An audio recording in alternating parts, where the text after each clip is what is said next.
রিয়েলটক 24 এর নতুন একটি এপিসোডে আপনাদের স্বাগতম। আজকে যে ভিডিওটা দেখাবো সেই ভিডিওর মাধ্যমে আপনি কিন্তু খুব গুরুত্বপূর্ণ একটি টিপস শিখতে যাচ্ছেন।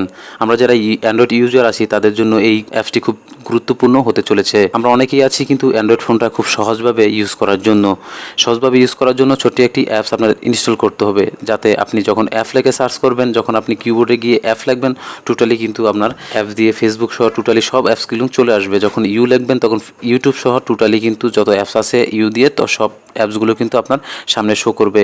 এতে কিন্তু আপনার অ্যান্ড্রয়েড ফোন ইউজটা কিন্তু খুব সহজ হয়ে যাবে। তো এই ধরনের অ্যাপসটি আজকে রিভিউ করব। তো ভিডিওটা সম্পূর্ণ দেখবেন, সম্পূর্ণ দেখলে অবশ্যই বুঝতে পারবেন যে এটা কীভাবে অ্যাক্টিভ করতে হয়। যদি আপনি আমার এই চ্যানেলে নতুন হয়ে থাকুন তাহলে অবশ্যই আমার এই চ্যানেলটা সাবস্ক্রাইব করুন, আর আগে থেকে যদি সাবস্ক্রাইব করে থাকুন থ্যাংক ইউ সো মাচ। এটা করতে হলে চলে যাবেন আপনার সরাসরি প্লে স্টোরে যাওয়ার পর এখানে লিখবেন লঞ্চবোর্ড, লিখে সার্চ করবেন। সার্চ করার পর ফার্স্টে দেখতে পাচ্ছেন যে এই অ্যাপসটা আছে, এটাতে ক্লিক করবেন। ক্লিক করার পর আপনারা এখান থেকে ইনস্টল করে নেবেন। ভিডিও ডিসক্রিপশনেও লিঙ্ক প্রোভাইড করা থাকবে, ওখান থেকে ডাউনলোড করে নেবেন। তারপর আমি ওপেন করছি। ওপেন করার পর এরকম আসবে না, আপনাদের ওপেন লঞ্চার বোর্ড লেখা থাকবে। যখন ক্লিক করবেন, ক্লিক করার পর এরকম অপশন চলে আসবে। চলে আসার পর আপনি এখান থেকে ব্যাগে চলে যেতে পারেন। ব্যাগে চলে যাওয়ার পর এখান থেকে উইডগেট নামে একটা অপশন আছে। আপনাদের সকল ফোনেই, অ্যান্ড্রয়েড ফোনেই কিন্তু এটা থাকে, কিছু কিছু মোবাইলে আছে, সেটিং দিয়ে করতে হয়, কিছু কিছু মোবাইলে আছে। বাম দিকে বা ডান দিকে পুরো সোয়াইপ করলে কিন্তু এটা চলে আসে। কিন্তু আমাদের ফোনে প্রায় মোবাইলে কিন্তু আপনি ডিসপ্লের উপরে যখন ক্লিক করে ধরে রাখবেন, ধরে রাখার পর দেখতে পাচ্ছেন উইডগেটস নামে একটা অপশন আছে, এটাতে ক্লিক করে দেবেন। ক্লিক করার পর আপনারা নিচে চলে যাবেন। নিচে চলে যাওয়ার পর এখান থেকে হচ্ছে লঞ্চার বোর্ড, এটাতে ট্যাপ করে ধরে রাখবেন।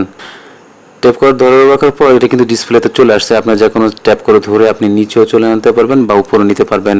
এখন যদি আমি এখানে ইউ লিখে দেই তাহলে কিন্তু দেখতে পাচ্ছেন ইউটিউব সহ YouTube studio, YouTube tag pro কিন্তু আমার ইউ দিয়ে যত অ্যাপস আছে সব কিন্তু এখানে চলে এসেছে।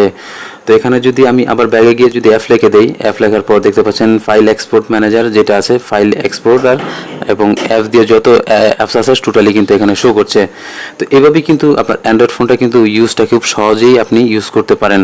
আশা করি ভিডিওটা সবার কাছে ভালো লেগেছে। যদি ভালো লাগে অবশ্যই ভিডিও কমেন্টস বক্স আছে, আমাদের কমেন্টস বক্সে জানিয়ে দিবেন কেমন লেগেছে আমাদের ভিডিওটা। তো ধন্যবাদ সবাইকে, ভালো থাকবেন, সুস্থ থাকবেন। আসসালামু আলাইকুম।